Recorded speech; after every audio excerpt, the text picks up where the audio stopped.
ಒಬ್ಬ ರಾಜನಿಗೆ ತನ್ನ ಪಕ್ಕದ ಊರಿನ ಒಬ್ಬ ರಾಜ 2 ಹದ್ದುಗಳನ್ನ ಗಿಫ್ಟ್ ಕೊಡ್ತಾನೆ. ಸೊ ಅವನೇನ್ ಮಾಡ್ತಾನೆ, ಇಬ್ರು ವೆಟರ್ನರಿ ಡಾಕ್ಟರ್ ಗಳನ್ನ ಹದ್ದನ್ನ ಚೆನ್ನಾಗಿ ನೋಡ್ಕೊಳ್ಳೋದಕ್ಕೆ ಪ್ಲಸ್ ಟ್ರೈನ್ ಮಾಡೋದಕ್ಕೆ ಅಂತ ಬಿಡ್ತಾನೆ. ಅವ್ರೇನ್ ಮಾಡ್ತಾರೆ, ಹದ್ದುಗಳಿಗೆ ಬೇಕಾಗಿರೋ ಮಾಂಸ ಎಲ್ಲಾ ತರದ ಆಹಾರಗಳನ್ನು ಕೊಟ್ಟು ಅವಳನ್ನ ಚೆನ್ನಾಗಿ ಬೆಳೆಸ್ತಾರೆ. 6 ತಿಂಗಳಾದ್ಮೇಲೆ ರಾಜ ಬಂದು ಆ ಹದ್ದುಗಳನ್ನ ನೋಡ್ತಾನೆ. ಒಂದು ಹದ್ದು ತುಂಬಾ ಎತ್ತರಕ್ಕೆ ಹಾರ್ತಿರುತ್ತಂತೆ, ಇನ್ನೊಂದು ಹದ್ದು ಒಂದ್ ಕಡೆ ಕೊಂಬೆ ಮೇಲೆ ಕುತ್ಕೊಳ್ತಾನೆ. ಅವಾಗ ರಾಜ ಕೇಳ್ತಾನಂತೆ, ಅದ್ಯಾಕೆ ಅಷ್ಟು ಎತ್ತರಕ್ಕೆ ಹಾರ್ತಿದೆ, ಇದ್ಯಾಕೆ ಇಲ್ಲೇ ಬಂದು ಕೂರ್ತಿದೆ ಅಂತ.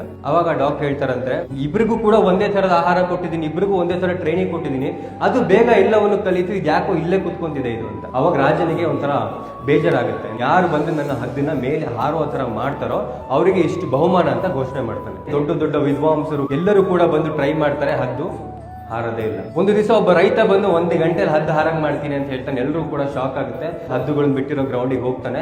ಹೋಗಿ 1 ಗಂಟೆ ಬಿಟ್ಟು ಬಂದು, ಇವಾಗ ಹೋಗಿ ನೋಡಿ ನಿಮ್ ಹದ್ದು ಹಾರ್ತಿದೆ ಅಂತ ಹೇಳ್ತಾನೆ. ರಾಜ ಹೋಗಿ ನೋಡ್ತಾನೆ, ಆ ಮೊದಲು ಹಾರ್ತಿದಂತ ಹದ್ದಿಗಿಂತ ಎತ್ತರಕ್ಕೆ ಈ ಹದ್ದು ಹಾರ್ತಿತ್ತಂತೆ. ರಾಜ ರೈತನಿಗೆ ಕೇಳ್ತಾನಂತ, ದೊಡ್ಡ ದೊಡ್ಡ ವಿದ್ವಾಂಸರು ಏನು ಮಾಡಕ್ಕಾಗ್ಲಿಲ್ಲ, ಅಂಥದ್ದೇನ್ ಮಾಡಿದೆ ನೀನು ಅಂತ.